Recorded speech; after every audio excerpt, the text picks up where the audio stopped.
Oh, shit. What the fuck is popping? Onside kicking it with my boy AJ. It's your boy Ghost. What's popping, dog? What's up, man? What's up, Ghost? Sick as full here. You know how we do. You feeling good? I'm feeling great, except for my fantasy team sucking 0 for 2 and just 5 for 10 for my picks. But life is good, you know. I can't complain. How you doing? Man, I'm gonna be honest with you, bro. You know, I beat you in fantasy. Yes, you did. That shit felt good. My team sucks, though. Actually, my team doesn't suck. It just sucked this week, so. I mean, I'm 2-1. This is the first time I had a winning record this early in the season in this league I'm in of yours. You know that, right? Yeah, well, our league is tough, so we're in a pretty savvy league where everyone is pretty solid. I mean, this is my competition. I'm out here giving my waiver wire picks and who I like, and all my opponents are out there swooping me, so. Did I swoop on any of your waiver wires? You did not, but players in the league are, so. Okay. It's not you, but, you know, I'm just not getting production from. Let's just talk about this for a second. My draft strategy this year was no QB, no tight end, no kicker, no defense. I ended up getting Mahomes through a trade, so my QB production has been there. Obviously, this week was off, but I'm getting no production. I've gotten constant zeros and ones for my defense, for my kickers, for my tight end, and on a week-in, week-out basis, it's not okay. Week 1, my tight end put up a 0, but my team put up a 140, so I was able to get the win. These next 2 weeks, getting constant. I got a -1 for my defense, a 1 for my tight end, a 1 last week for my defense. So you're saying the strategy's backfiring early, but it's still early. I mean, if I could redo it right now, I would get a top tight end, you know, and maybe even a top defense, and I'd probably win every single game because I'm dropping out minimum 20 points every game. I'm leaving 20 points on the board, so it's hard to win when you're putting up less than 100. You know, 130 usually should get you the W kind of in our league with our scoring, or it'll be competitive, you know. But when you're putting up the 100, 105, 109, 98s, it's tough to win. So we'll get into fantasy a little bit more because I got some things I want to go over too. So let's talk about it. Thursday night football recap. My Steelers, and of course, the Browns. Yes, sir. I don't know, man. I've been thinking about it for a while, right? And I'm to the point where I know it's not all Mitch. Chevy P in the house. What's up, P? Someone said Rams are what? Are popping? They're popping. Rams are popping. I got to admit, they came strong, and they got their dub, man. I can't even hate on the Rams right now. Definitely can't. But yeah, man, so my Steelers, they come to the Browns, right? In Cleveland. And I'm going to be honest with you, bro. I really thought I was in a good position to take that game, but I look at the 3 and outs. I look at the fourth quarter. And I knew this is what it would come down to for Mitch. He's got to do something at the right times, right? Manage the game fine, but do something at the right times. He can't throw in the middle of the field. Everyone's seen the Chase Claypool open in the middle, the same play that Pickens made that ridiculous catch. And we got to talk about that. You know, OBJ, he scored a touchdown on his divisional game as well. But the actual catch itself, I got to give it to George Pickens, man. That was the actual catch? I didn't even know that was George Pickens. I thought it was Deontay Johnson at first because I've been watching him do a bunch of one-handed catches down the sideline. So when I saw that, I was like, man, there goes DJ again. But no, that was Pickens, and it was nice. So rookie season, just like OBJ. I think he's going to be solid, man. But back to QB play, bro. Let's talk about it, man. We fucking need Pickett out there for multiple reasons. It's not that Pickett's going to do way better and this, that, and the other. He's like the kid that hasn't learned anything yet, right? You come in and you're not so fearful to throw across the middle. You're not so fearful to take chances. And I look at it and I'm like, yo, bro, you're down 6 points. You fucking rush for a touchdown to make it 13-13 head first, bro. And he got up like a deer in headlights as his linemen and everyone's headbutting him and jumping in his face, and there was zero emotion. Where the fuck is your fire at? And that's what we need with Pickett. Pickett would come in there, bro, even Brissett, Jacoby was out there when he gets his first downs on the run, was going fucking nuts, bro. Yeah.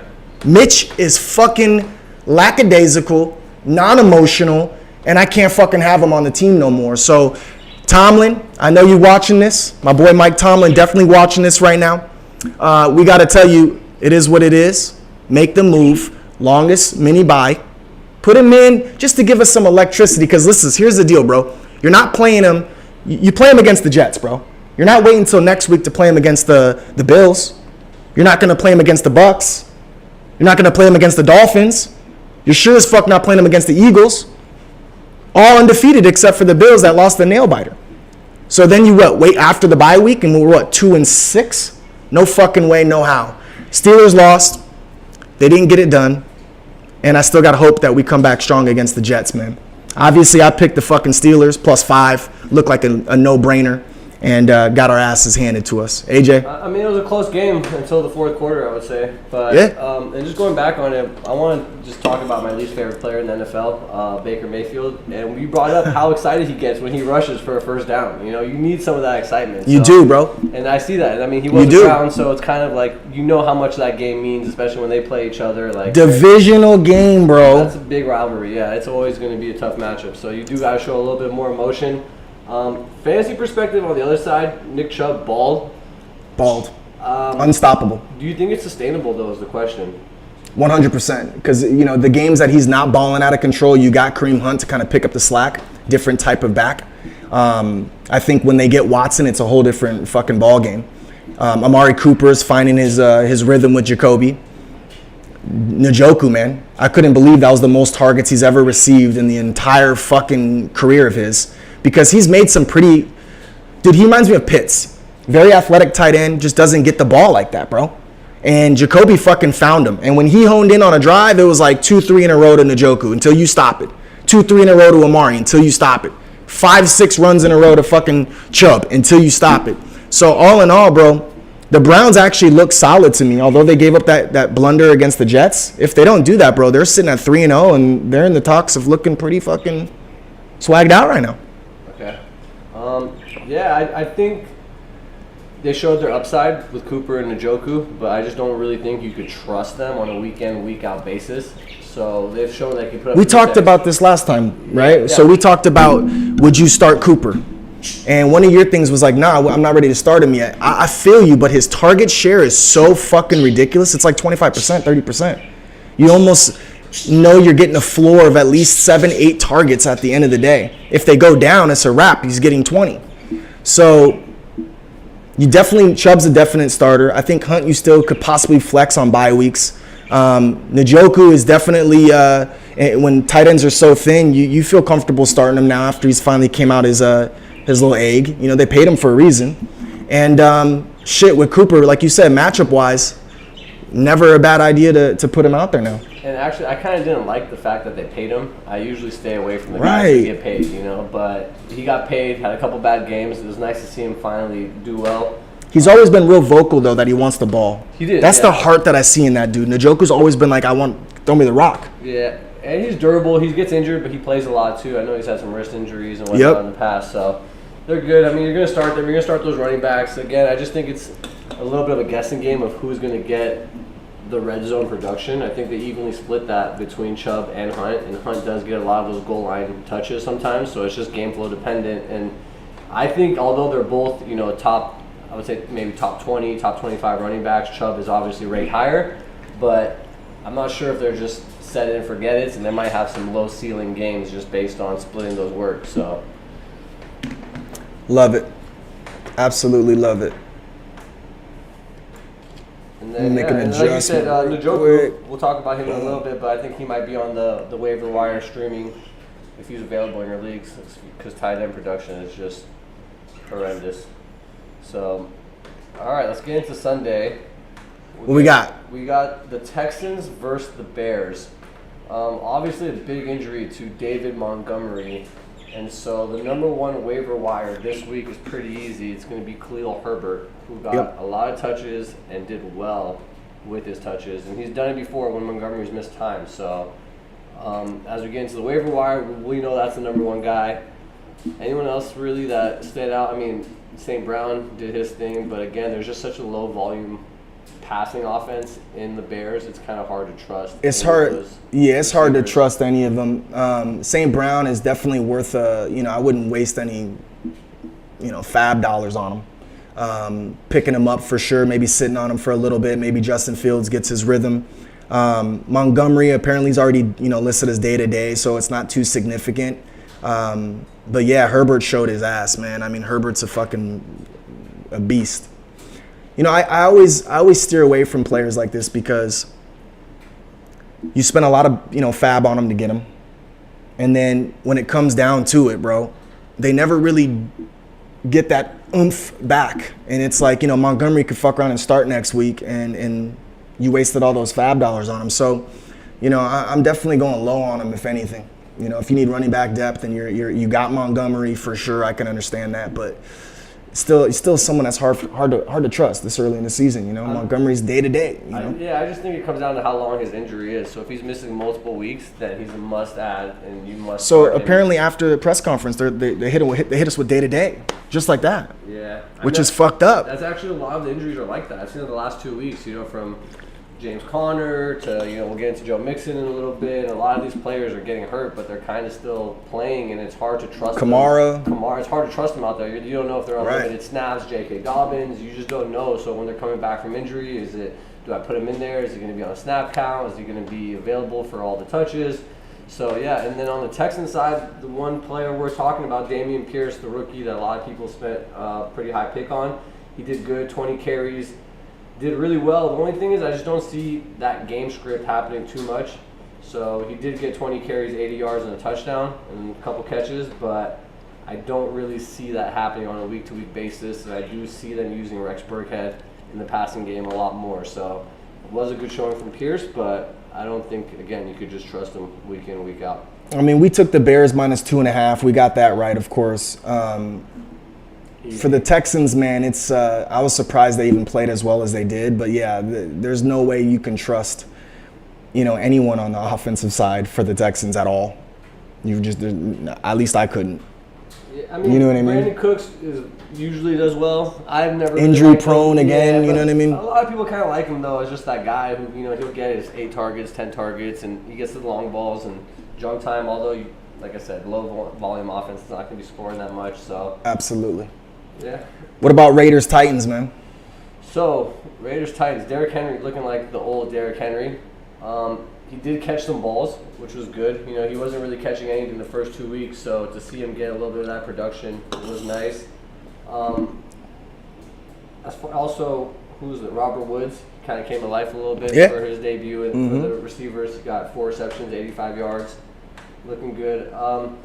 The one thing I will mention is I think Damian Hillard, is the clear number 2 handcuff to Derrick Henry, Dontrell Hillard, sorry. And if anything happens to him, he would be, I think, a must start and a must add in that backfield. Absolutely. From the Raiders, Josh Jacobs a little banged up. They wasn't sure if he was going to play or not this week. He was sick too. But he got out there. And then mentioned to speak on that, I think the clear number 2 in that backfield is Brandon Bolden.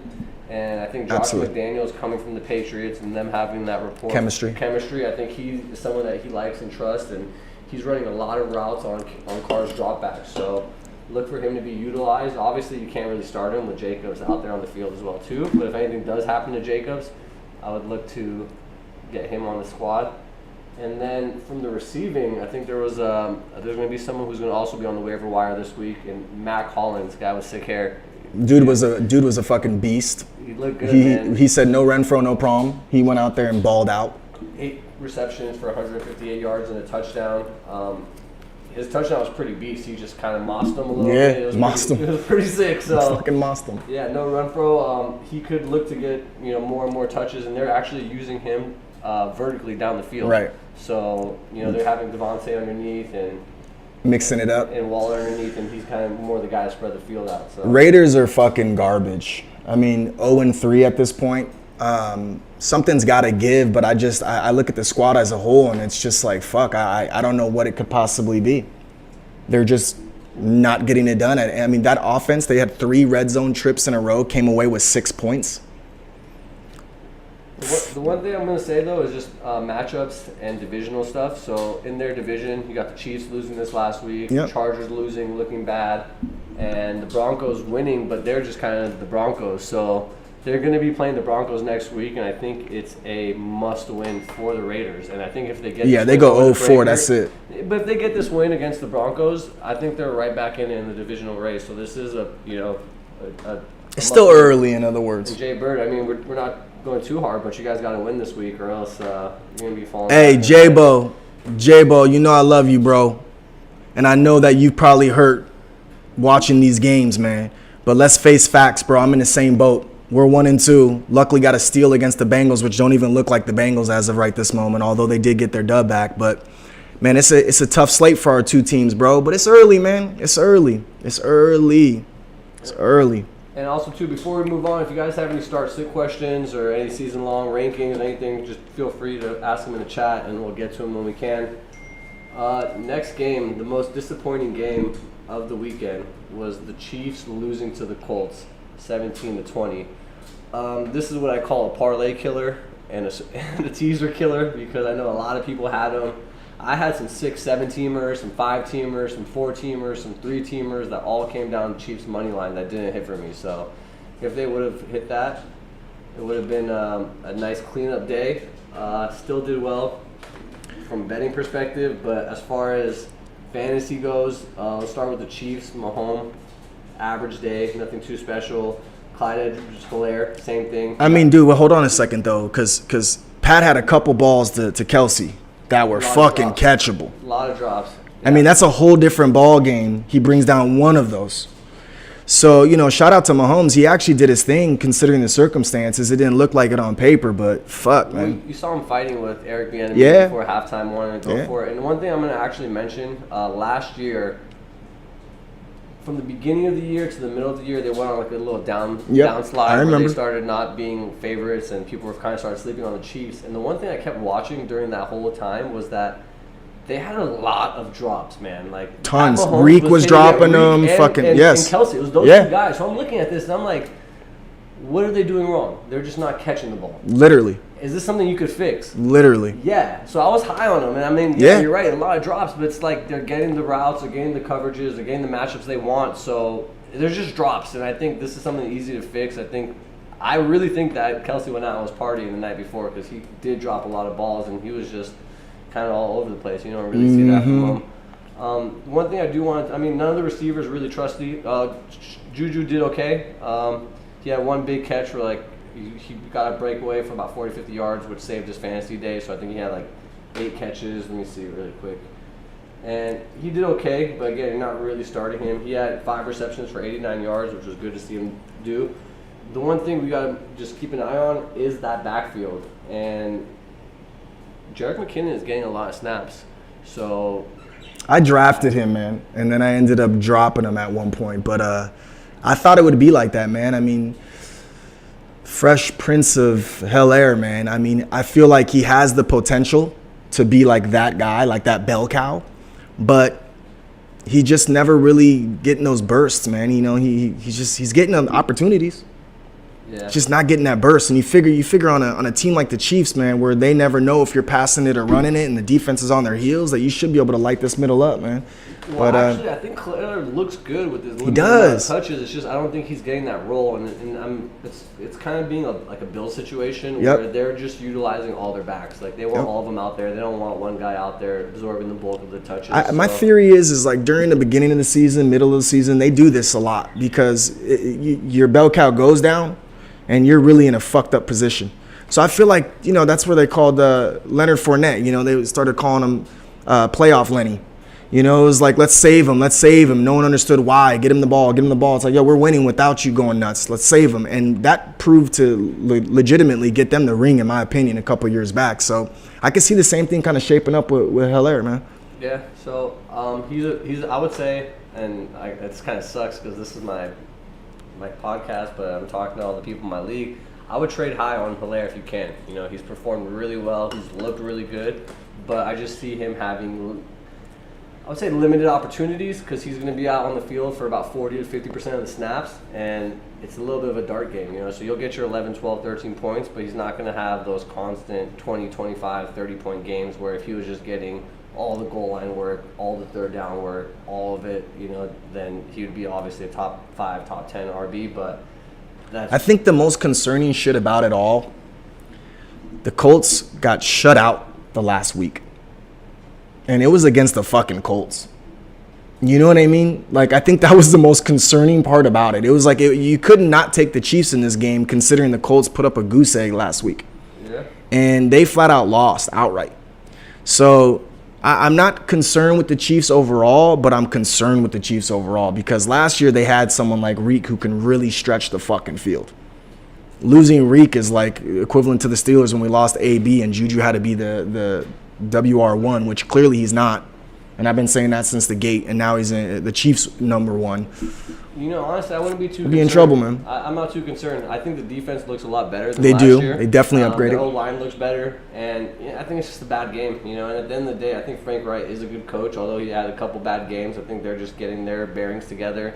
They're usually coached well. They have a good offensive line, a good defensive line. So, as bad as they've been playing, they should have been an easy walk in the park for the Chiefs, and it wasn't. But at the same time, I wouldn't sleep on the Chiefs. I think they're getting better and better every game, and they only scored 17 points. So if that's the way you beat them, I don't think you're going to hold them for 17 points too many games. So That's real. So I think there's a lot of potential moving forward with them, and I wouldn't sleep on them just yet. That's real. So next game of the week, I think this was a fun game actually, was the Bills and the Dolphins. And we both got this one right. We took the Dolphins +4. I actually took them in the parlay money line, but again didn't hit because I got the Chiefs. But you know. Yeah, I took them straight up in my confidence pool too. I mean, man, the fact that the Dolphins can do it when there's 38 points scored on them, and now they can do it in a tighter game, 19-21. I think they showed resilience, man. They showed that they can come back from nothing. But they showed resilience this week, and that was actually really surprising, man. Because when they ended up, the punt in the end zone and off got a safety off of that dude's ass, and legitimately, butt punt, and legitimately had to then kick it off again, only up 2.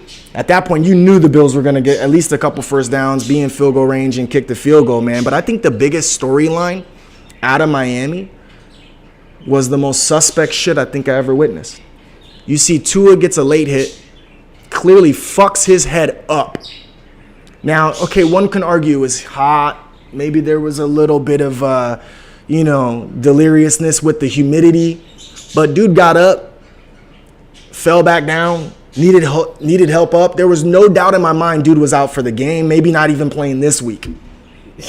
And they're like, we can't lose this divisional game. We always lose to the Bills. Put his ass the fuck back in there. There's already an investigation going on. It doesn't look good to me. Yeah, I got something. I'll tell you. I can't even say it on the podcast. I'll tell you afterwards. Afterwards, just because this is recorded. I gotta be careful with what I say. But I will say this: I did bet on the Bills second half only because I thought that Tua was out of the game. I'm like, oh, no way he's coming back. I got money all up on the Dolphins, on the spread, on the money line. I was like, this is all right. Let me go ahead. It's your hedge. A little bit of that, yeah, and then I see him coming out, and I'm like, oh man, I just burned that money. But was it still covered or no? No, it did not cover. It didn't. Second half didn't cover either. -3.5 second half.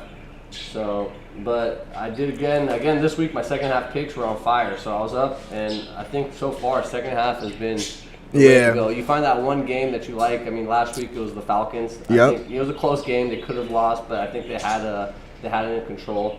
But yeah, I think the second half picks have been working as far as gambling goes. Yeah, I mean, you get to see the whole flow of the game. I remember you asking, what do the Chargers look like in the second half right now to Teasy, who was at the game. Shout out to Teasy. Yeah. And sure enough, he's like, nah, we look like shit. Hey, I swear to God, when I go to games or when I undefeated, you feel it. You could see it. You see what they're doing, how the energy, everything. How they're getting in the huddle, how they're getting out of the huddle, how they're walking around the sidelines, and it's a real thing. And I was like, oh, I'm gonna fire Chargers, and I said, Teasy, what do you think? He said, nah, it doesn't look good. So I faded them, and I went Bucks second half, and they covered. Yeah, which was amazing. Yeah. Jags. They would have covered. We'll talk about that game later, but. And then actually, let's talk a little bit about the position players. Edmonds, 2 touchdowns for Miami. I mean, look, I got Edmonds, bro. Nothing to brag home about to moms because I was happy with the 2 scores because, I mean, without those, I lose this week. But moving forward? Bro, I'm disgusted in the attempts. I mean, I think he had 7 carries. 6 carries. 6 carries, bro. 21 yards, yeah. And the thing is, it wasn't like he was just getting stumped out. I mean, he was actually, putting up, 4 yards a carry, 5 yards a carry, 4 yards a carry. 2.5. And it wasn't like he was just getting stumped out. It was just like, man, like they didn't hold the ball, but for 20 minutes, the whole fucking game. 2/3 of the time of possession was Bills, bro. Yeah, I think So it was hard. I heard some stats that Bills had about 90-something offensive plays, and Yeah, the 30. Dolphins had 30-something. Yeah, it was literally 2-1 time of possession at one point, bro. Yeah. I mean, you can't win a game like that. That's the Steelers all over again this whole year. Yeah, Mozart getting 8 carries for 11 yards, but again, the touchdown's going to Edmonds. So I like the fact that he was goal line, right? I also think when they watch the game, because my boy's a Dolphin fan. Shout out to Sean. He watches all the time, man. I'm like, feed the man. You know, first it was Tua try to get the rushing touchdown. Then they try to get cute and throw it. I'm like, fucking feed him. And Chase walks right in. yeah, Next time around, same thing. Like, yo, put his ass in and feed him. So I think this game maybe took us back to week 1 where it was like, you know, Chase was the clear back. You know? Then week 2, it was like, oh, maybe it's Mostert. Then after those 2 touchdowns, after only 11 yards on 8 carries, I mean, I think maybe we switched that pendulum back to Chase. So I feel good again in that aspect of it. But, man, I feel like he's touchdown dependent now. And depending on who the position, you know, again, matchup-wise, is going to tell me if I think the Dolphins could take the lead early and we can maybe get a feeding frenzy for him, sure. They go down. Mostert's the fast guy, the track star. I mean, he's getting in. So it's just really hard to trust. But, you know, it's hard to trust him. It really is hard to trust Chase, and man. they look like they like to throw the ball more than anything. When you got Waddle and Hill out there, both of them a little bit of I mean, Waddle did his thing with 4 receptions, 102 yards, so he did good. He spread the ball down the field a little bit. A little bit of a slow game with Tyreek Hill, 2 receptions for 33 yards, so not much, but they did a good job winning that game at home in a divisional game. As far as the Bills, Josh Allen is a beast. Stephon Diggs, 7 for 74. I think he was cramping a lot. I don't know if that's something we should look into or if he'll be healthy going into next week. But Yeah, that humidity was fucking everybody up, to be honest with you, man. Diggs, I saw him take himself out, like, just constant. And I'm just like, how is he not in right now? Even at one point, Josh Allen called a timeout. He was like, I can't take personnel like this. yeah. You know what I mean? Like, he's like, I can't do it.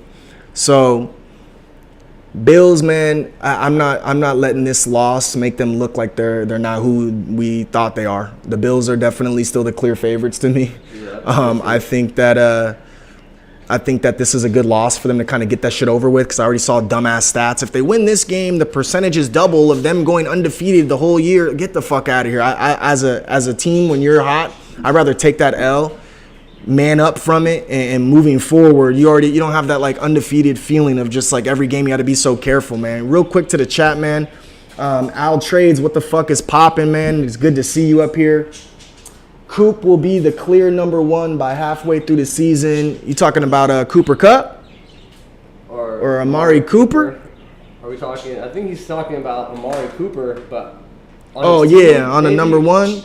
I think he already is the clear number 1 on the Browns, unless we're talking about Cooper Kupp, and I think he's the clear number 1. I mean, this was his first rushing touchdown ever. Did you know that? I did not know that. But it was not. I mean, it saved his fantasy production. But I never knew he didn't have a rushing touchdown. To me, the guy was like a Debo, man. Give him the ball on end arounds all the time and shit. You know, get him in motion. That to me was fucking.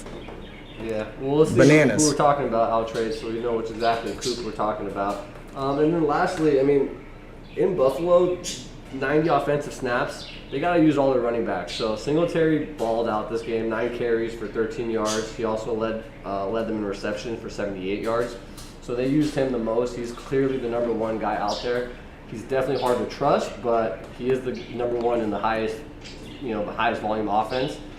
Zach Moss number 2, and James Cook, someone that I'm still going to stash on my bench because he had 4 receptions for 37 yards, and let's just knock on wood and just play the injury game. If anything does happen to Zach Moss or Devin Singletary, I think he's going to propel up and being used. And I think they do like him, especially after fumbling first touch of his NFL career. And fed him right away afterwards. And they're still keeping him out there. He's still getting touches. He's still getting work. So you can't start him yet, but definitely someone to stash on your bench. I mean, little by little, his progression's increased.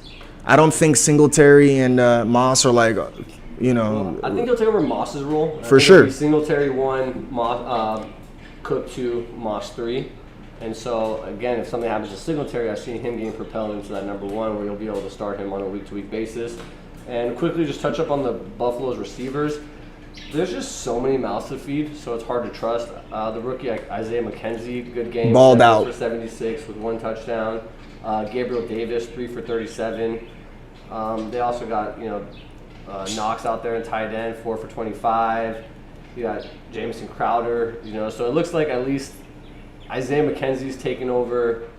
WR2 for sure. Yeah, Jamison Slot. Crowder's role as a slot Yeah. guy, and Gabriel Davis, they're looking to target him, but he's kind of hit or miss. He's either going to give you those 2 touchdowns, bunch of big chunk plays, or he's going to give you something, just 3 for 37. McKenzie just looked like, cause Diggs was cramping.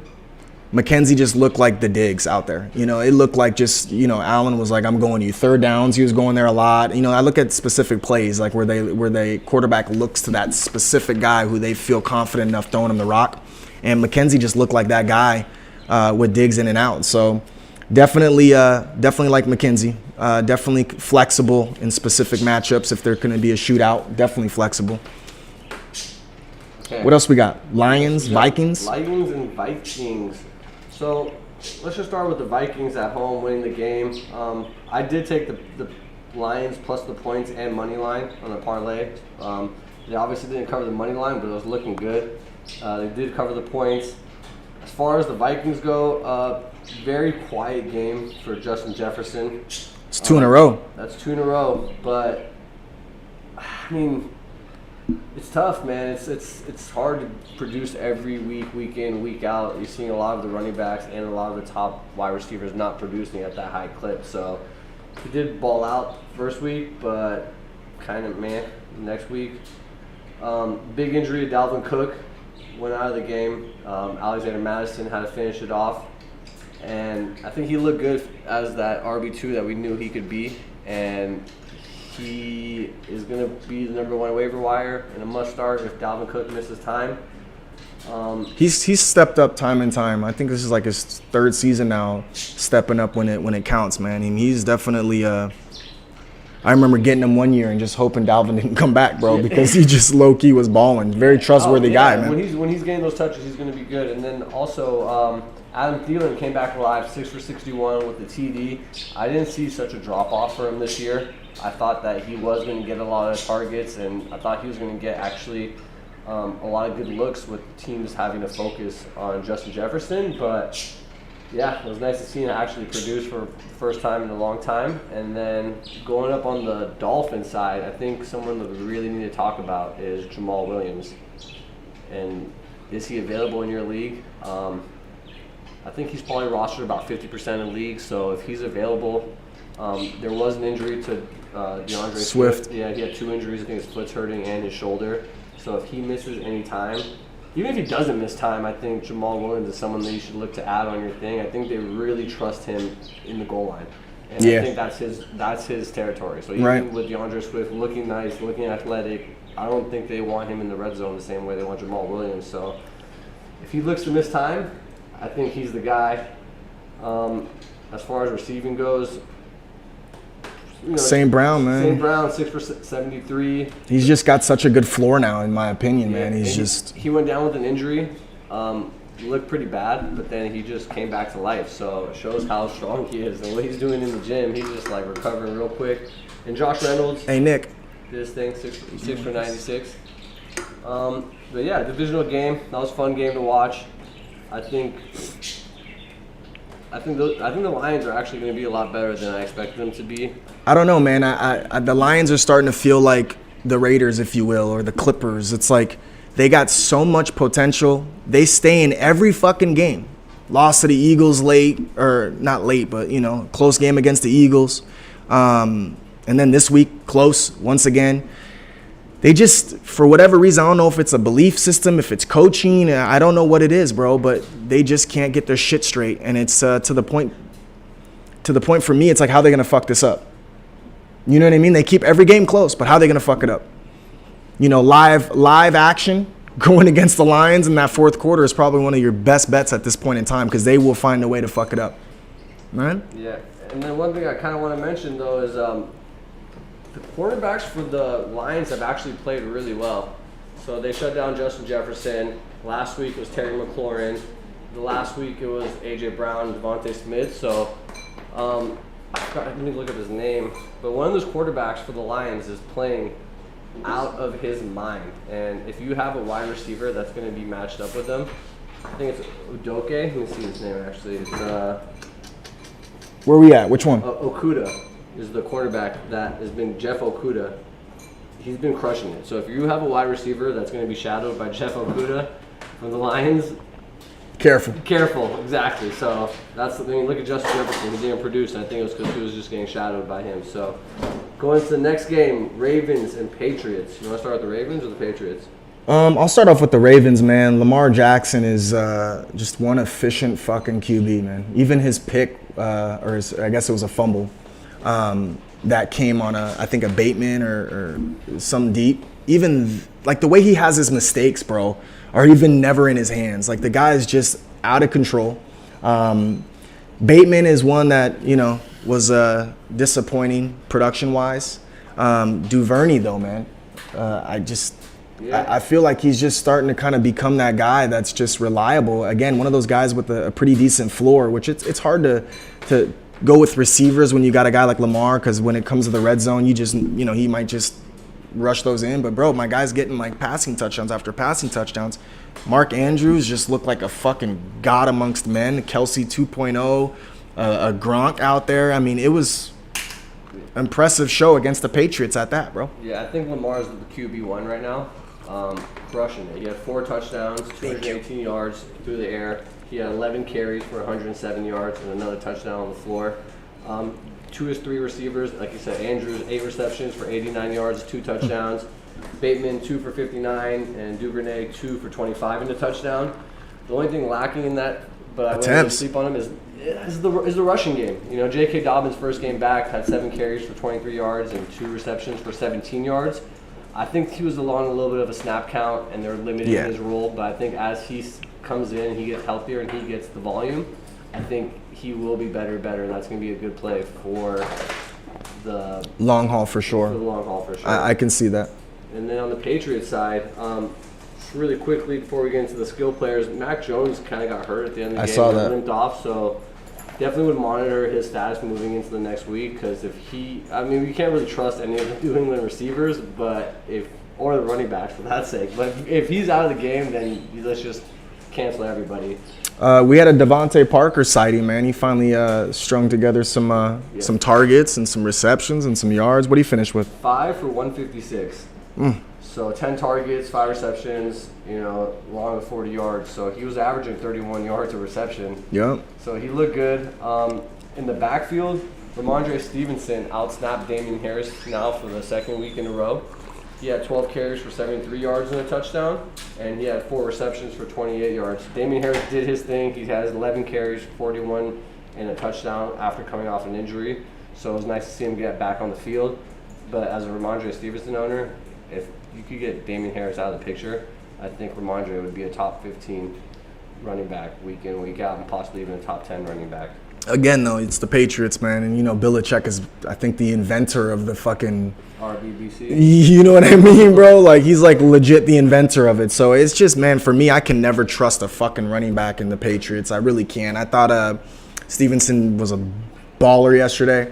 It's just, next week now you prepare for Stevenson, and then Damian Harris gets the fucking workload. Yeah, so I'm not starting him. I was monitoring Damian Harris. I thought he was going to maybe sit a game because he kind of hurt his leg. Right. So that's what I was banking on. It just didn't come to fruition, so I just gave up on him. But it was nice to see him ball out and see playing. So when he does get his roles, I do see a LeGarrette Blount 2.0. Yeah. If he does get that solidified role due to injury or whatnot. So next game, we got the Bengals and the Jets. So let's start with the Jets because it's pretty easy. Nothing too special. This is kind of a regression game. Everyone thought the Jets were doing really good. I thought this was a pretty easy pick in the Bengals, who gotten some losses, have played bad, but then started playing good. I knew this was this is kind of a get-right game. Let's just start with the Jets. So my waiver wire pick was Garrett Wilson, who actually did okay. He got hurt, right? He got hurt. Well, he got 6 for 60 yards. And he did leave the game midway with, I think, after 4 catches. So it was nice to see him get back on the field after taking that big hit. Conklin, tight end for the Jets, he's looking like a streamer. Yeah. He got 8 receptions for 84 yards. So if you're in a PPR league and you're getting 8 receptions and 84 yards from your tight end, That's somebody you're going to have to be starting. Now, the question is he going to be able to do it week in and week out? The only knock they had on him this week was that CJ Uzama was back and healthy. So Right. They said he wasn't going to get those same amount of looks, but he did. So he might be the passing guy for the Jets. And then moving on to the Bengals, I think the biggest storyline is Mixon getting hurt, but they just dropped reports saying that he's good to go and he should be able to play on Thursday. On a short week, he's coming back, On huh? a short week, they already said that it's not that serious. He wasn't able to finish the game, Right. but they're saying so. Obviously, monitor that. I mean, you think if they were down, you'd probably finish the game type of a thing. I mean, that's what it kind of they're looked up, like to but me. I think they knew they could, they could beat Get the away with Jets. it. Yeah, exactly. And then so I would just monitor that. Maybe pick up P. Ryan as a handcuff if anything does happen. For example, if Mixon does get ruled out for a Thursday night game, and you need some type of RB2 or flex, P. Ryan can get in there. As far as the receivers go, Jamar Chase, he got a touchdown, was saved his day. 6 receptions, 29 yards, 1 touchdown. He's a top producing wide receiver, so it wasn't what you expect, but at the same time, he has that Floor. high floor, so he's getting his points. T. Higgins, 5 for 93, and Tyler Boyd, 4 for 105 with a touchdown. I mean, look, as much as this was a get-right game for the Bengals, none of their fantasy guys really had that excitement, considering they put up 27 points fairly early. So, do you trust all these people? I mean, I trust Jamar Chase, sure. I trust Mixon when he's back and healthy, sure. But, Tyler Boyd, now you're kind of sketched out. I like Higgins. If Higgins is not hurt and healthy, I like him out there. Obviously, if he's not out there, then I would slide up Tyler Boyd to someone I would start only when Higgins is not in the game. Right.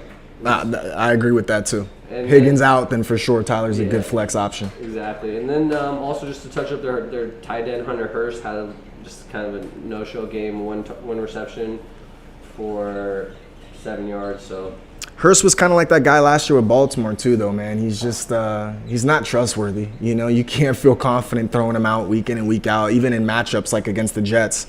You figure it's a good, solid position to put him in, but damn, bro. Well, I thought this was, a good role for him because I thought the problem with the Baltimore was the fact that Mark Andrews was just the hogging best, best guy. And then if you kind of go back a couple years when they used to have, what was his name, Tyler Eifert? Yeah. He was a touchdown machine. So if they want to just constantly Hujmanzada, Tyler Eifert. Eifert was good, but he was always hurt. Always. So I thought maybe Hayden Hurst could kind of fall into that role. So I think he does have some upside, but at the same time, he's, like you said, you can't really trust him on a week in, week out. But no. I think he's going to constantly be on that streaming radar and someone that you're going to be looking at to fill in some flyers for your streamer tight ends. Matchup for sure. Yeah. One of my good games this week, man, was the fucking Eagles, man. And I went heavy on Hurts early draft even. I think first QB got taken off the board. I think was round 5, round 6, I think, and that's when I grabbed him right away. I didn't think he'd come back to me. Probably got him a little early, but Jalen Hurts, man, with A.J. Brown, to me, was like one of those big storylines where you're actually giving him a receiver. And what did that do? That does a lot for Dante Smith.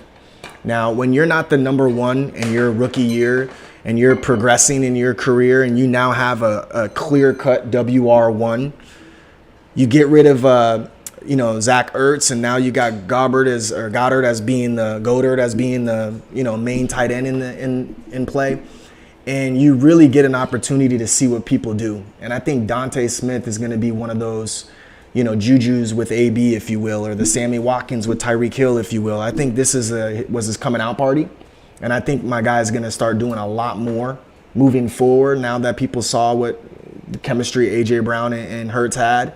Rushing wise, I've always felt kind of odd with the rushing game for the Eagles. It's really hard to determine who you're playing. I know Miles Sanders is clear, RB1, but then you get Gainwell jumping in there every once in a while, Boston Scott jumping in there every once in a while.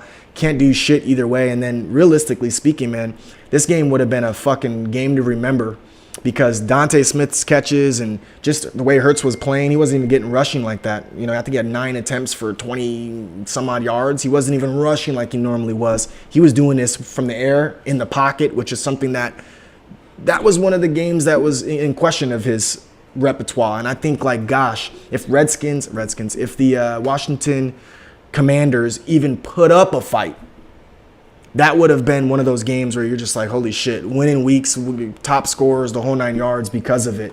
But I think one of the things that tripped me out the most, bro, and this is one of my waiver wire pickups for people that are lacking from the defensive end, the Eagles' defense is fucking solid. Yep. We're talking about sacks. We're talking about turnovers. I mean, they're fucking solid.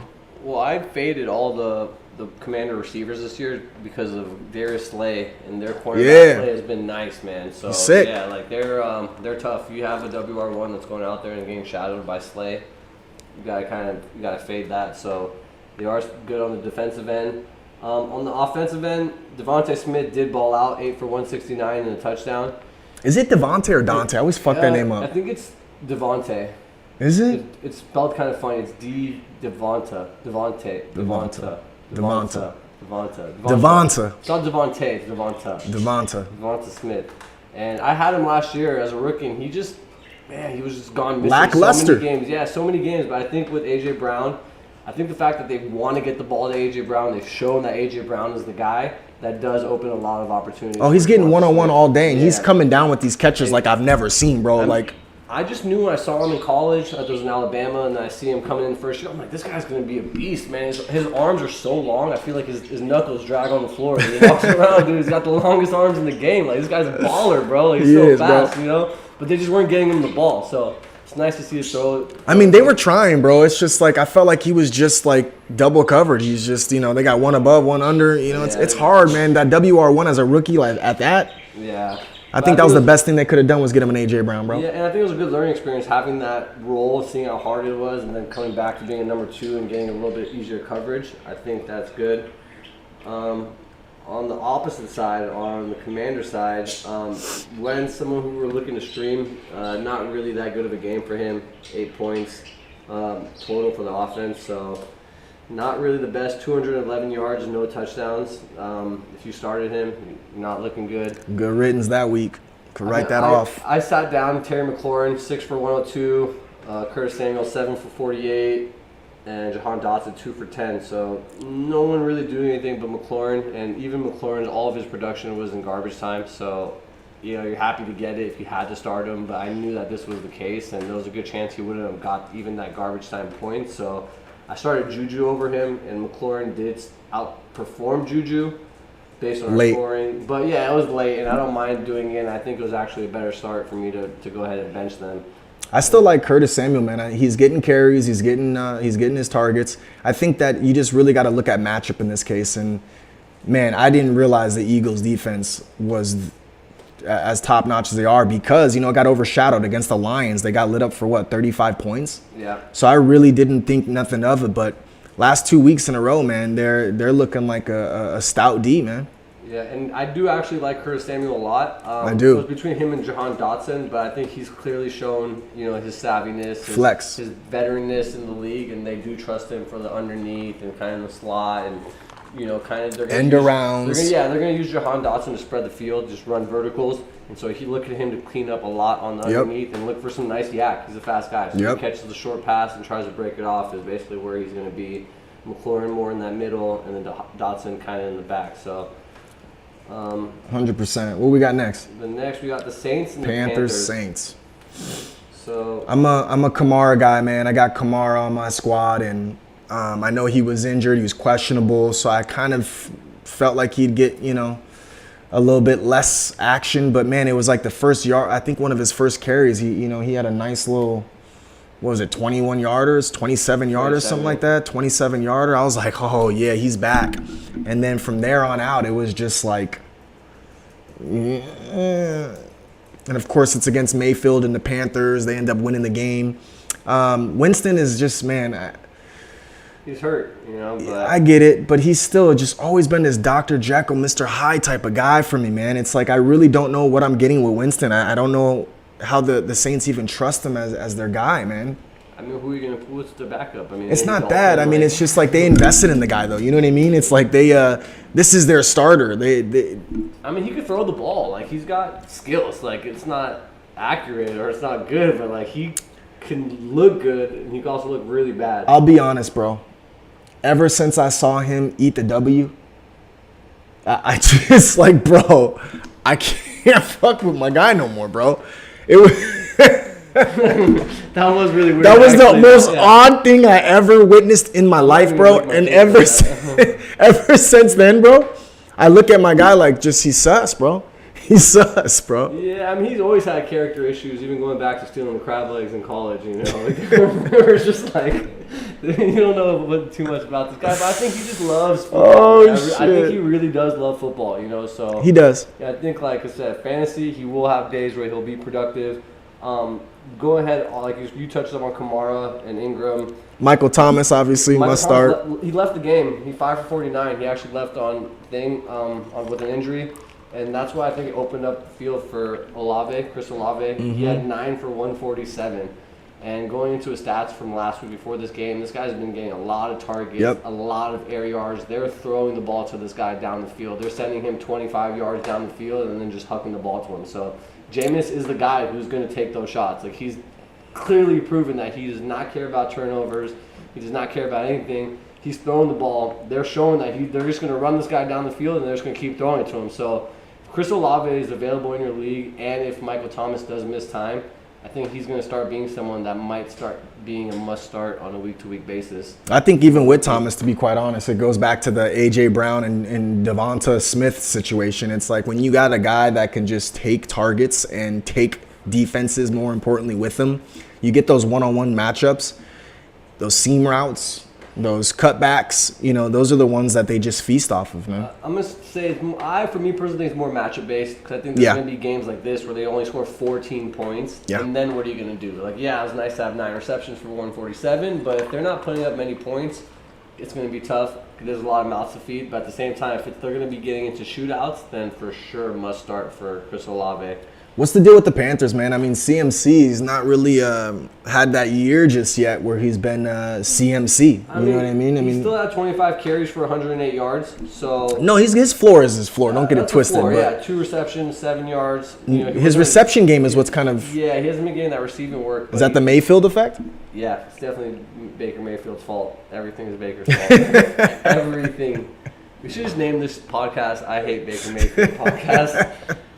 You hate my guy for some reason, dog. I mean, damn, bro. I feel you, but damn. I tried really, really, really hard to like him. I remember when the injury happened, he came in the game, he brought him back. I'm like, oh, I kind of like this guy, you know? And then as I just watched Was it his commercials?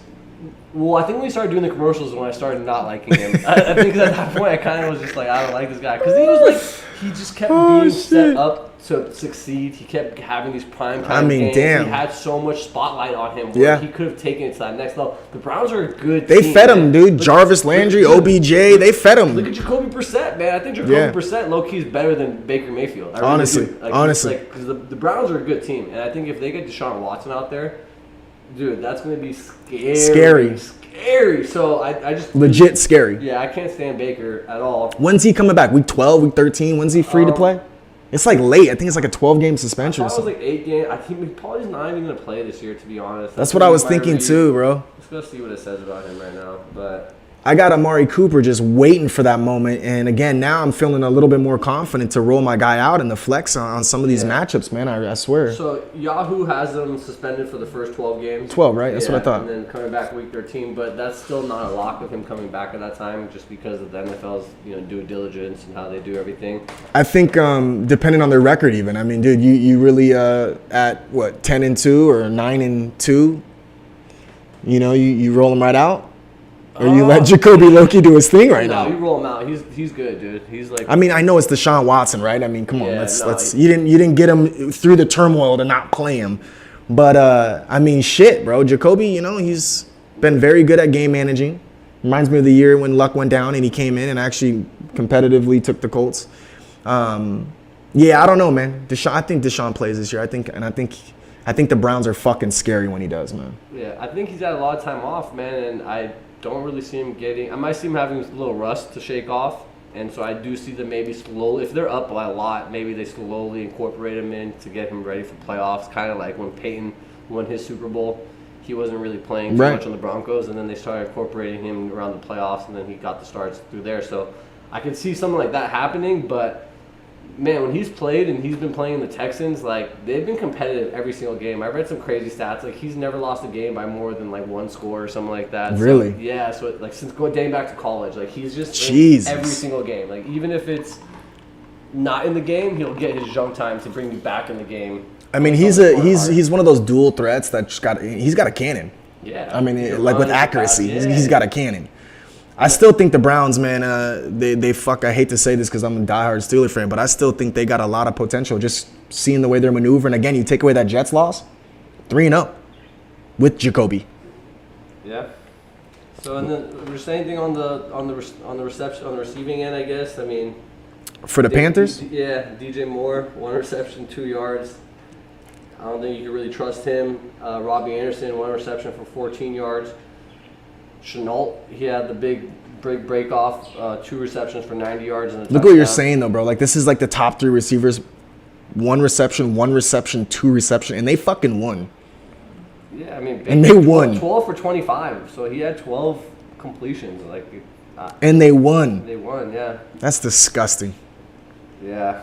All right, let's move on. We got the 1 o'clock games. The first game. Jags-Chargers. Jags-Chargers, exactly. I think first person I got to talk about is James Robinson, someone who's on my fantasy team and who's been. I got him in another league, man. He's definitely been balling. This was the first game I actually started him because I was not really high on him. I mean, I have him on my team. He was a late draft pick, but I didn't really trust him, and I thought with ETN healthy, they might give him the ball and whatnot. But they've shown that he's the RB1 this last hands season. down. 17 carries, 100 yards, touchdown, 3 receptions, and 16 yards. He's producing every week. He's producing like a top running. We got it. No bananas today, huh? No bananas today, man. I swear on everything I love. We were talking about this before the show, man. Mr. Cooper, Parker, my guy, I promise you, I'm getting a banana for your ass next show, man. This motherfucker's gonna eat a banana next show for you, dog. We got you, bro. We got you, bro. Parker Cooper, man. Oh, shit. That's too funny, man. I love it. I fucking love it. He said, thank you. You're welcome. Anything for you, bro. Anything for you, bro. So, anyways, and also, ETN still did his thing. He had 13 carries, 45 yards. Also 3 receptions for 30 yards, so he's still serviceable. Yeah. As a flex, maybe RB2. They had some good receivers. Zay Jones came alive, 10 receptions for 85 and a touchdown. Christian Kirk balled out, 6 receptions for 72 and a touchdown. And Marvin Jones, 4 for 33 with a touchdown. So all the skill players did well. I'll get all my girls to tune in next week for this. Done. I like the Giants tonight, Parker Cooper. Giants tonight, huh? We actually disagree on this because Cooper Rush, man, he's 2-0 as a starter, right? I don't like Cooper. I don't like him either, bro. What's there to like? I've seen him play twice my whole life. But dog, like, they actually played a solid game with him getting a nod last week. And I'm like, just thinking to myself, man, the Giants right now are overhyped. And the Cowboys are not expecting to win yet again. And they beat the Bengals last week, who fucking just beat the goddamn Jets this week. I mean, yo, bro, I legitimately think the Cowboys are a solid squad right now that can actually make it happen, bro. I genuinely do. Cooper, man, he's got some grapes in the background, it looks like, man. Choose one. Yeah, Rush looked good last week. He did, man. He really genuinely did. Pollard looked good last week. You still got a healthy Ezekiel Elliott.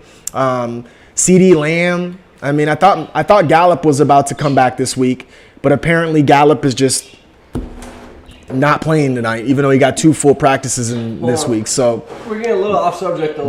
We'll get to the Giants in a little bit. Let's just stay on the Chargers for a second. Herbert injured, didn't look too good. Didn't look good at all. Looked like he should have probably fucked around and took it out. Right? I mean, no Keenan Allen. We got to finish my grapes over here, but.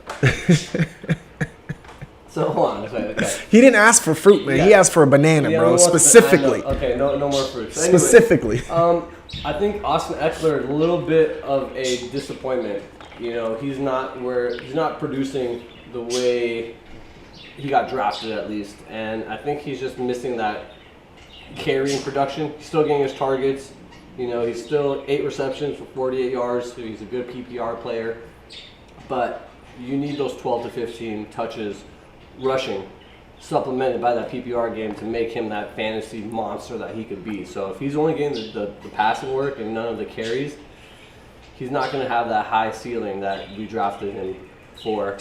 And then as far as the receivers go, with Mike Williams out, with Keenan Allen out again, they kind of, no one did anything really too special. I mean, obviously Eckler led the corps with 8 receptions, but Mike Williams 1 for 15 and a touchdown.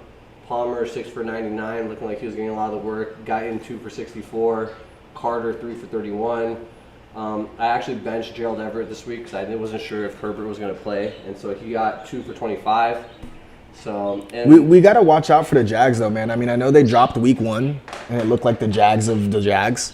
But I've always been real high on this QB, bro. I feel like, he's got like that swag to him, that potential to like really put a team on his back, bro. And he's got the heart, the desire. Trevor Lawrence? Trevor Lawrence, yeah. I mean, I really like his hair. my guy's like that swagged out dude, though. He comes out there, he's ready to ball. I felt like last year he showed some spurts.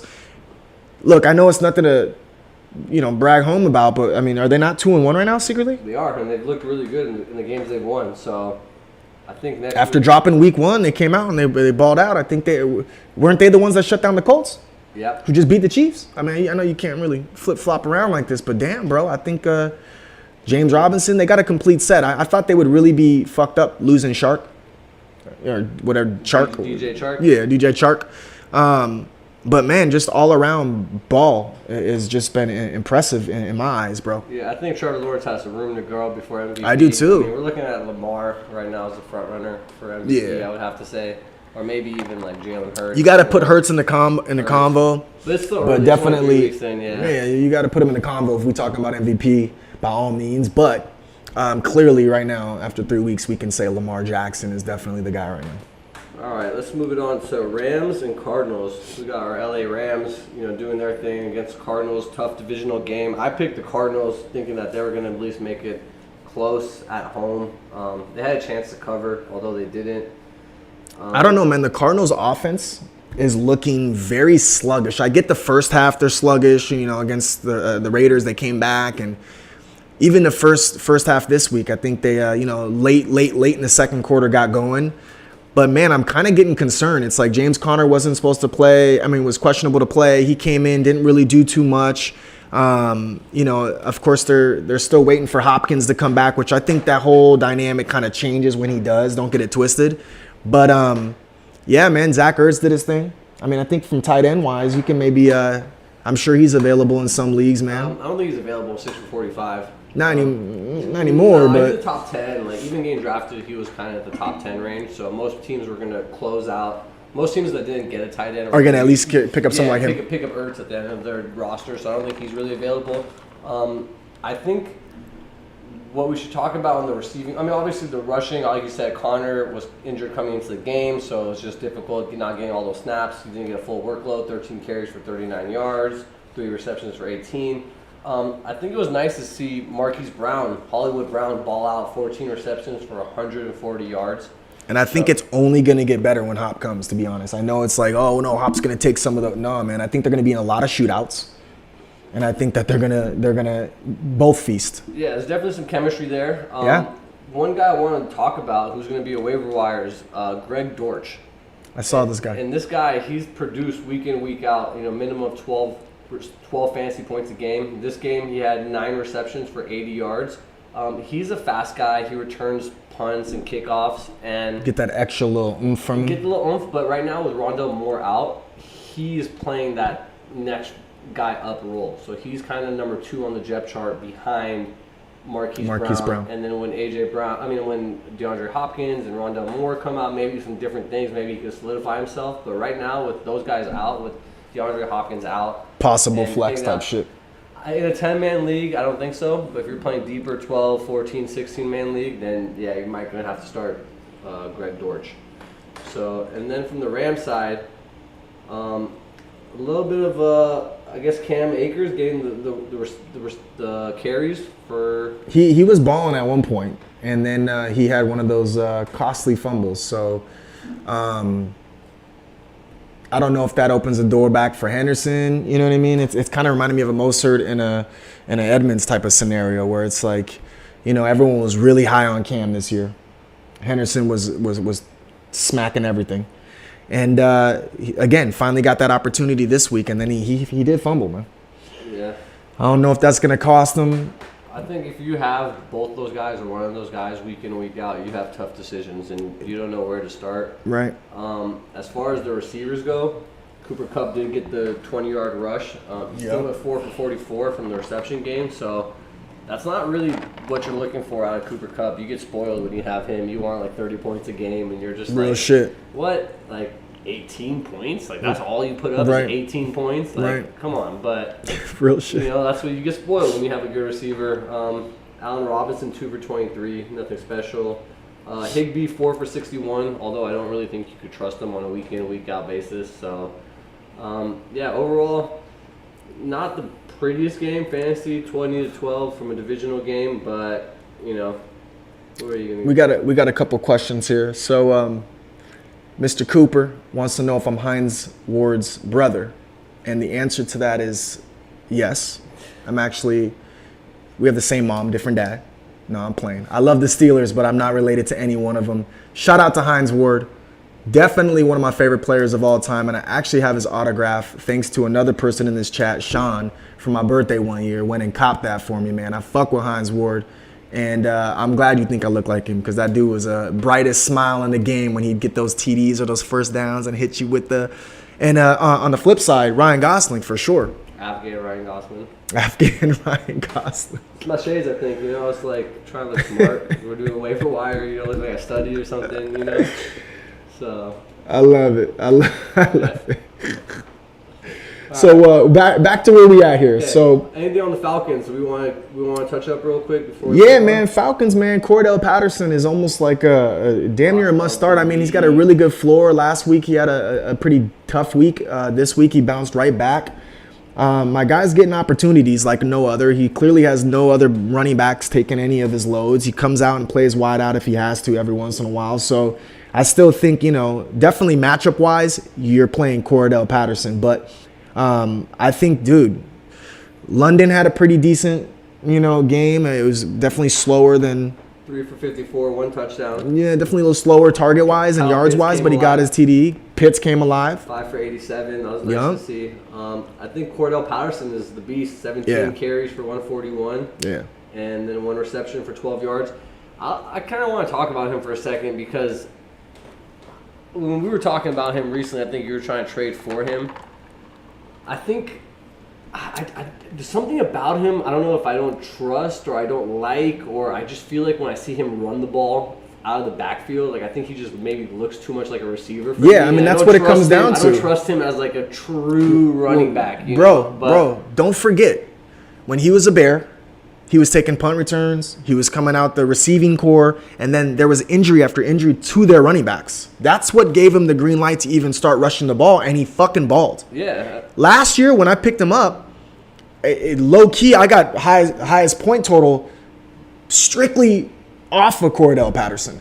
I think it's hard to trust because, you're right. You're accustomed to seeing him not be a running back. But the guy's proving week in and week out, 22 carries, 17 carries, 21 carries. And he's fucking producing.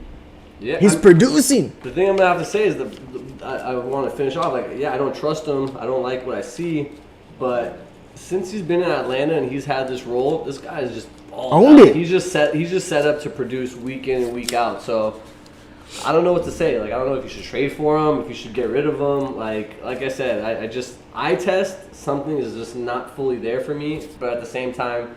Fantasy eye test, this guy's balling, man. So it's like you can't knock the production, man. So in fantasy is a game of points and production. So if he's gonna keep producing week in and week out, he's gonna be a star, as he kind of is and balling. And then Parker Cooper, I do have some locks, but we'll go ahead and get into those after the waiver wire. So we have a couple games left. Anyone on the Seahawks that you want to touch base before we move to the next game? Nah, man, I got Metcalf. I know Lockett's hard to trust. I mean, just to make it quick with the Seahawks, man, I think, matchup, maybe you can play a couple of these guys. But other than that, man, running back, Rashad Penny, I mean, it's just a fucking crapshoot with Geno Smith being at the helm. I think when Drew Lock comes in, to be honest with you, some of these actually come up a little bit more because he's way more accurate. Yeah, he likes to. And he'll throw it up for grabs to Metcalf. And I think that's what I've been kind of waiting on, is to kind of see, fuck, dude, something. Yeah, I mean, obviously Penny 14 carries for 66 yards. Look for them to be behind most games, so that's not going to be looking like someone you're going to want to rule out. And then Lockett 9 for 76, Metcalf 5 for 64 with 1 TD.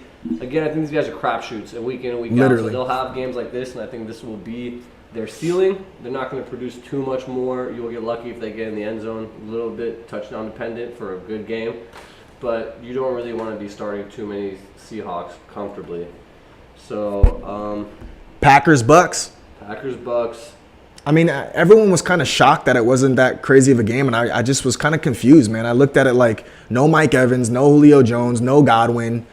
What couldn't Tom really do at this point? And I think we even said that on the show. We're like, dude, if at least Godwin comes back or Julio or one of the two, I'd feel a little bit more comfortable taking the Bucks. Although we ended up rolling with the Bucks on the show live, I ended up not taking that because of just no receiving core. And then the Packers, they don't really have a receiving core like that either. They got Lazard back, which was, I guess, big for them. I mean, I don't. Yeah, I mean, I just think that the Bucs Jones struggled. really good. They are. They're really good front, and they're just setting those guys off to attack, and then their secondary is doing really well. As far as their game, Fournette 12 for 35, but they were from behind most games, so it was a positive game script. Their leading producer was Russell Gage, 12 for 87 and a touchdown. Which fumbled, he was fucking having some trouble. That was mostly in garbage time, though. Yeah, bro. Reception. I mean, they were just like, once they were down, they're moving the ball to the field, he just started peppering them with targets, but with all the injuries to all their skill players, I mean, it's only obvious that Russell Gage, and he's throwing the ball to Scotty Miller and Cole Beasley and Cameron Brate. Like, come on, man. Like, Russell Gage is it looks like a good player amongst those guys. Mike Evans back next week. I think that tells a whole different fucking story. I think Godwin and Julio probably coming back this next week. Yeah.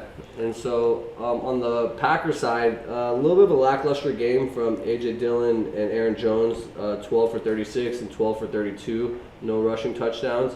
I think the bright spot was Romeo Doubs. He's the rookie, 8 for 73 and a touchdown. They have two rookies this year, Romeo Doubs and Christian Watson. They used a higher pick on Watson, who's like more of the bigger body, strong receiver. He missed the game this last week with Sammy Watkins. So as far as upside Sammy goes, back on IR. Yeah, as far as upside goes, I actually like Watson because if he does build that rapport, and I think he could be kind of like the Allen Lazard, Devontae Adams type player. Yeah, Metcalf type player. And then Dobbs is kind of the Lockett, Randall Cobb, the underneath guy, and he's getting a lot of targets. So as if that guy can't get healthy and not get on the field, and Dobbs is going to continue to eat up targets, then he's going to be the guy moving forward. But I would definitely monitor both of them, and I think Dobbs is going to be the waiver wire add this week just because Watson's health is just, you don't know where he's at. Absolutely. So, and then the last game of the slate was the 49ers and the Broncos. You want to skip that game? Because I felt like we should have just skipped that fucking game entirely. That was probably the most boring Sunday night football game I think I've ever witnessed in my entire life. Jeez. First of all, let's start with the Niners. I thought, and everyone thought, Garoppolo is actually a better fit right now, and this actually puts them in contention right now. And, bro, Garoppolo looked like Mitch Trubisky out there, scared to take risks. And oh my God, it was just bad, bro. Jeff Wilson, I felt like should have been fed a lot more. He was very productive when he touched the ball. They were up for most of the game. Why not feed the guy? And they just, to be honest with you, didn't until obviously late when he fumbled. Deebo Samuel, look, he got hurt. He definitely got hurt. He played through it, obviously. But that changed. Right at that moment, their offense changed.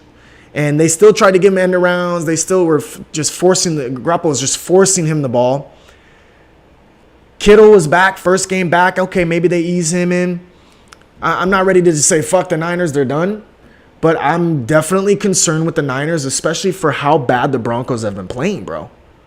Yeah, I mean, I think the bright spot is Brandon Ayuk. I think he gets he balled out. He gets the most bump from Garoppolo being under center. Yeah, I agree with that. And a touchdown, like I said, obviously Deebo is the guy. He's a baller. He rushes, catches.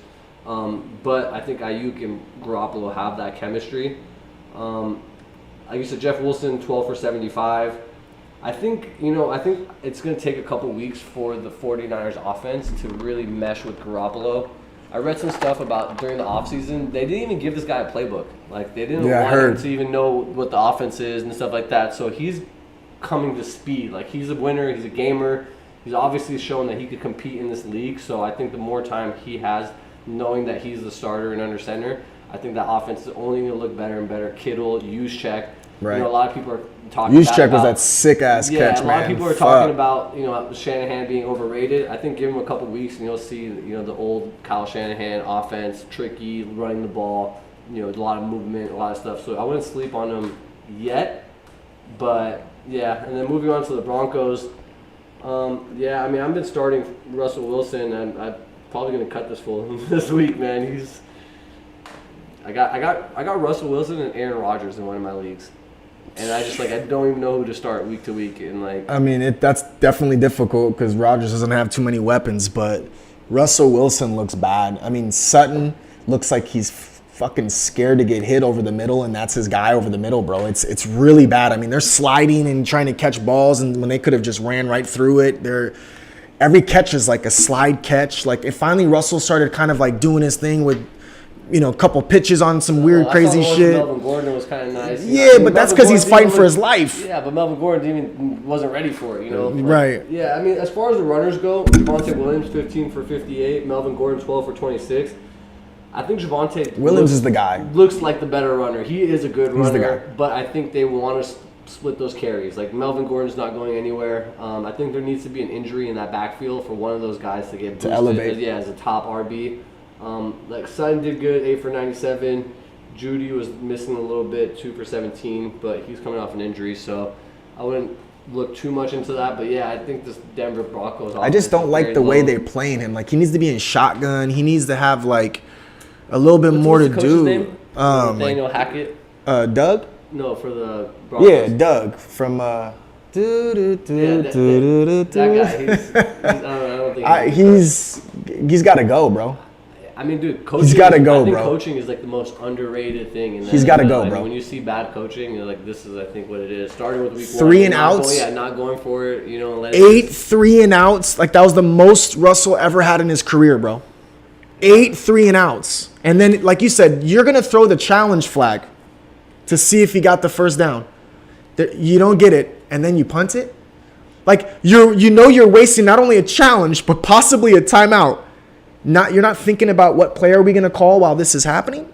Yeah. It was like he was so shocked they called short of the line of gain. But as they explained to, which makes sense, it's not like it's a goal line. It's not forward progress at that point. It's when his knee finally touched, when he tucked the ball back in, is where the ball goes down. So I was very confused at some of this shit, man. I swear to God I was. Same with the Niners. Like, instead of calling the holding and kicking him 10 yards back and mile high, they declined the penalty and let him kick the fucking ball, man. Yeah, I'm not gonna lie. I actually left for the second half of the game and have a nice little. Oh, you're lucky, bro. I wish I would have done the same, bro. I didn't watch it. I'll catch some highlights later, man. It was bad, bro. Yeah, all right. Let's get into waiver wire really quick before we get into our picks for this week.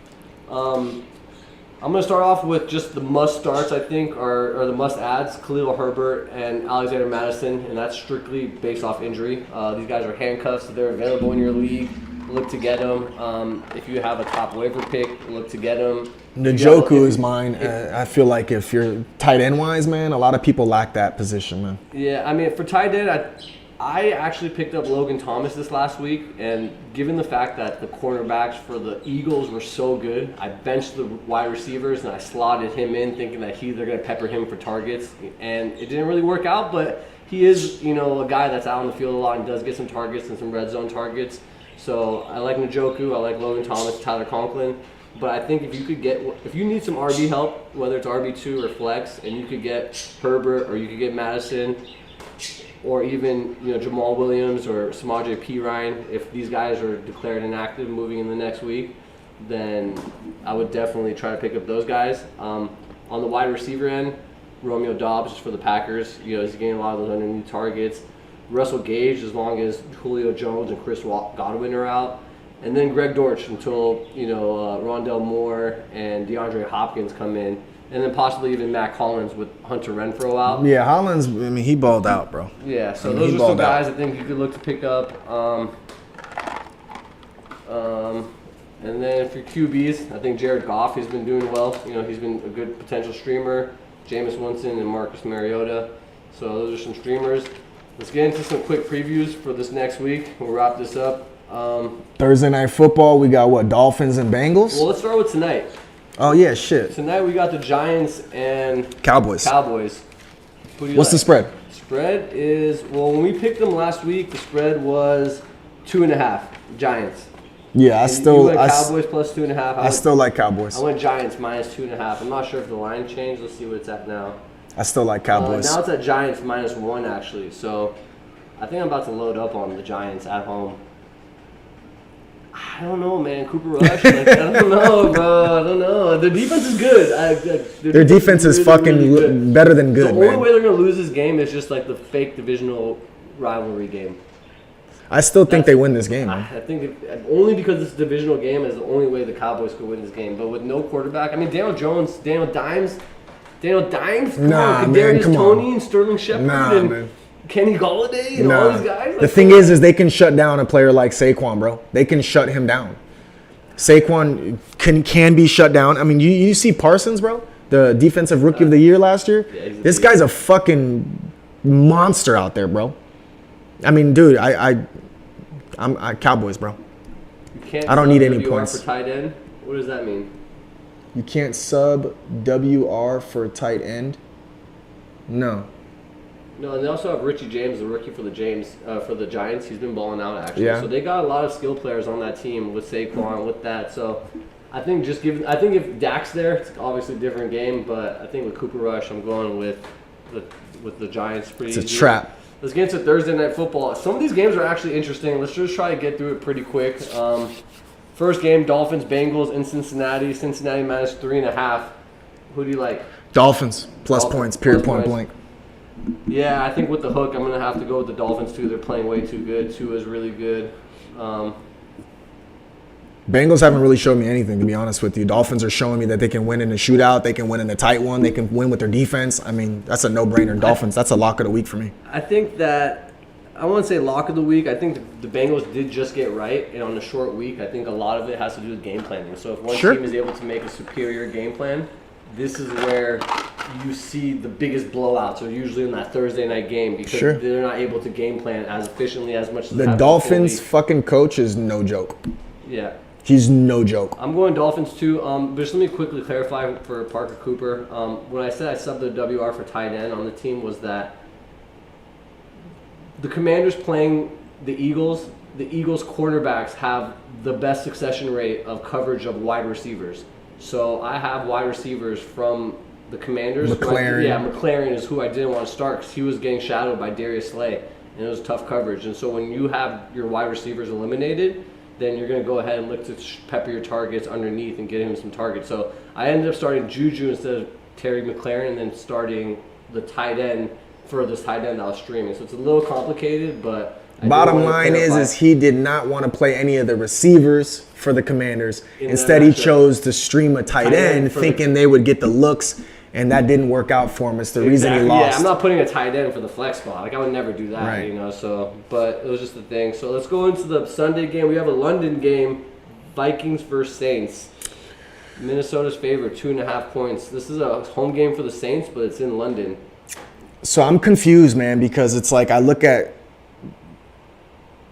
the Panthers. The homeboy had 12 completions and they won. So I'm really confused on what the Saints are doing from an offensive standpoint to put themselves in a winning position. But yet the Vikings got demolished by the Bills. And then of course this week, if I'm not mistaken, they beat the Lions barely at the end. Lions kicked a field goal to take the lead and call it a game. Missed the field goal, then they came down and scored a late touchdown. So I'm not fooled by that. I like Saints. I hate that it's only 2.5, to be quite honest with you. But I'll take the home team, 2.5 points. Because the Vikings are really not Home. road and home, I Right. actually will take the Vikings minus 2.5. Actually, if I was really betting, I would go over in these games. And a lot of times when they travel to Mexico City, they travel to London, a lot of those games are going over. They're scoring a lot of points for those fans out there. So I would like to roll with the over, but I'll go ahead and take the Vikings. And you got the Saints? Yeah, I got Saints. All right. And then we got Browns traveling to the Falcons. Cleveland is minus 1.5 points on the road against the Falcons. I know who I want. I'm going to keep rolling with the Falcons. I think Mariota is just a little bit better than Brissett. I think obviously the Browns are a better team than the Falcons. But I think the Falcons are a sneaky good team, as they've showed they've been competitive in a lot of these games. So I think they're going to roll with a little bit of momentum, and I think they'll actually eke out a win at home against the Browns. Who'd they just beat? The Because I Falcons picked beat them. They beat the Seahawks. That was a little bit picked easier matchup, but it was in Seattle. But Seattle's shown that they play well at home. They beat the Broncos. I gotta go with the Browns, man. You're I taking the Browns? I watched every fucking play, and I think that the Falcons will struggle to stop Chubb, and I just think that they're outmatched Okay. position player wise. You know, So next game we got Commanders versus the Cowboys in Dallas. Dallas is 3-point favorites. it's difficult because they play tonight, and I'd really like to see how they play. How much you like your boy Cooper Rush? I don't like him much at all. How much you like your boy actually, huh? I don't like him at all. But Wentz, on the other hand, I don't like him at all, and I know that. With Rush, I don't know yet. He's 2-0 as a starter. I don't know yet. But I do know Wentz is garbage and garbage is shit, and the Cowboys have phenomenal defense, and we just saw what the Eagles did with phenomenal defense against them. I'll go Cowboys. They're favorite. That's crazy. I'm taking the Commanders divisional game. I'm just going Favorite, too. I'm just taking divisional game. I'm taking the real quarterback over the backup quarterback in a divisional game. Give me 3 points. I'll take that. Next game, Seahawks Lions. Detroit -6. I can't stand that it's 6, to be quite honest with you. It's a I little can't high. stand I that. I see it being a blowout though in Detroit. If it was in Seattle, I see them. Maybe Detroit being finds a competitive. way to lose every game. I'm taking the points. Seahawks 6. They find a What? fucking way to No lose every way. time. All right, bro. cool. I'm about to. Fuck 'em. We're just going Fuck opposite 'em. so far. We got 4 Fuck 'em. picks, so we're gonna see how this one goes. Well, we both agreed on the Dolphins. Titans versus Colts. Colts are a 3-point favorite at home against the Titans. Both teams look good this week. Titans got the win against the Raiders, and the Colts got the win against the Chiefs. Who do you like in this game? It's a tough one. I think I know where I'm going. I'm gonna go with the Colts. I'll give up 3. Perfect. They beat the Chiefs. I feel like they got a little bit of momentum with that. Give me 3 points on the Titans. Easy. Because I ain't mad at that. maybe they might lose and still cover, but I don't Sure. see the Colts blowing them out. Like, they're not going to win by more than 3 points if that happens. So, Bears Giants. Giants are favored 3 points at home. I think- Again, it's so hard to say with them not playing right now. Yeah, going back to the Cowboys thing, I think when we see the Cowboys and Giants play, it's going to be a little bit easier to pick the next week's game, and I think a little bit has to do with that. Bears. I actually like the Bears too. I think the Giants are going to win this week, and then they're going to have a little bit more trouble against Herbert next week. So I'll take the Bears +3. I mean, you're giving me 3 points. It's pretty easy. This is another interesting matchup. I think we probably are going to go opposite directions. We have Jacksonville traveling to Philly to play the Eagles, and the Eagles are 6.5-point favorites. At home. I'm rolling with the Eagles until they show me something else, just like the Dolphins, man. Yeah, I knew it. I'm going with the Jags, man. After Let's they go. decisively beat the Chargers I think Doug Peterson is. Oh, Doug Peterson going to play the Eagles. You don't think this guy's going to be like rah to come up in there? No, that's exactly what I think is going to happen. And I think that the Eagles are going to be like, rah, your coaching style, and rah, our Rah, fucking rah. playing style. Rah. Okay, I think it's For real. I don't know. We'll see. That's going to be a good game actually. We got your Steelers at home versus the Jets, 3.5 points. Who do you like? I mean, come on, man. I'm biased, so Steelers +3.5. I mean, -3.5. I don't care. I'm gonna have to take the Jets on course. this one. Sure. And of course, they've been playing good against every team. Like they've been against the Ravens. Even this was their weakest performance against the Bengals. And although they wasn't really competitive, they didn't get throttled. No, the I Jets feel are you. used to doing it. So I think with If I was not emotionally invested in the Steelers, I would probably pick the Jets. That's why I say, of course, not because of anything else. With I mean, Trubisky, I'm kind of like, give me the 3.5 points. I just think 3.5 is too much. And the I Jets are not actually that. am making my prediction now. I think we see some Kenny Pickett in that game. Whether it's Okay. too many 3-and-outs to start off, or we make an actual QB change now. Okay, we'll see how that goes. Everyone's favorite team, the Bills versus the Ravens. In Baltimore, plus 3.5 points to me is what I'd take. You're taking the Ravens? Yeah, I'll take plus 3.5. Yeah, you know what? I'm actually doing the same thing. I think it's the think same they can thing win as the outright. Dolphins, where I think the Bills are going to throttle the mid to low level teams, and then they're going to be Struggle very against competitive. us. Not struggle, but it's going to be a competitive game. Like, they're not going to throttle the Ravens on the road, and the Ravens are not going to get throttled at home. So 3.5 points is just way too much. The last 10 a.m. game, we have Chargers and Texans. The Chargers are a 5.5 point favorite. I think this is their get right. Texans have just shit the bed. I know that they did decent this week, sure, but Yeah, I think the I Chargers. think the get right. I think it comes down to their health. If they Sure. get healthier, then they should easily cover this game. But if Herbert's still I hurt, agree. Keenan Allen's still out, I think it's going to be maybe a backdoor cover from the Texans. But I'll just take the Chargers just because I see maybe Keenan Allen coming back, Herbert getting a little bit healthier. If he was able to play this week, he's only going to be healthier going into the Exactly. next week. For the 1 o'clock games, this is actually my lock of the week, this game. They've been in a lot of my picks, so I'm actually, I've been crushing the lock of the weeks, actually. Yeah. So I'm 2 for 2. Cardinals. At my least favorite player. 1.5, no Panthers. problem. Carolina. They cover. Favorite at home. 1.5. Who you like? Cardinals. I'll take 1.5 points I'm at home. locking Cardinals. 1.5. points Cardinals on the are road. minus 1.5. Cardinals are. No, that's Carolina Panthers. So they're actually favored. The Panthers Panthers are are favored. favored. Oh yeah, Cardinals I all already day. locked mine in plus 1.5. So they Yeah. lose by 1, you still win. Yeah, Cardinals all day. Cardinals plus 1.5. Yeah, that's easy. That's my lock of the week, guys. Cardinals plus 1.5. They're gonna smoke. Lock Baker. that shit for I mean, sure. watch Baker just ball out and play the best game he's ever played in his life. Because but- it's you. Yeah, because I locked it. But no, I got faith in them being bad. Good game, Patriots, Packers. Packers 10.5 point favorites at home. I just don't see Belichick losing by 10.5 points, man. I just don't know about Mac Jones' health. That's And real. I think he might be out. And if he is out, then I think I'm going to take in the Packers at just blowing this game out, not even having a chance. The Packers defense yeah, is good, man. yeah. Like their D line, Yeah. like if they can't pass the ball down the air, like they're definitely not going to run it down their throat. I got So, Patriots plus 10.5. If there's no Mac Jones, though, yes, I feel you on that one. Yeah, we don't know yet. And then we got the Broncos versus Raiders. Raiders are a 2-point favorite at home. I hate that game so much. I like this game actually. I think the Raiders just have to win, so I got Raiders -2, but damn. Yeah, I'm taking the Raiders as a must-win. This is a divisional game, and if they're able to beat the Broncos, bring them to 2-2, they get to 3. 1-3, and then we'll see what happens with the Chiefs and Chargers. I think this is a must-win Super Bowl game for the Raiders. So Just food for thought. We said it was a must-win last week. They're not going 0-3, and they fucking did. So But it was the perfect week to lose though with the Chargers and the Sure, Chiefs everyone else losing. So it didn't Yeah. fall down too much. You know, that's how this funny stuff works. And then the 5 o'clock game. this is a good game. It's gonna be Chiefs and Bucks. Chiefs a 2.5 point.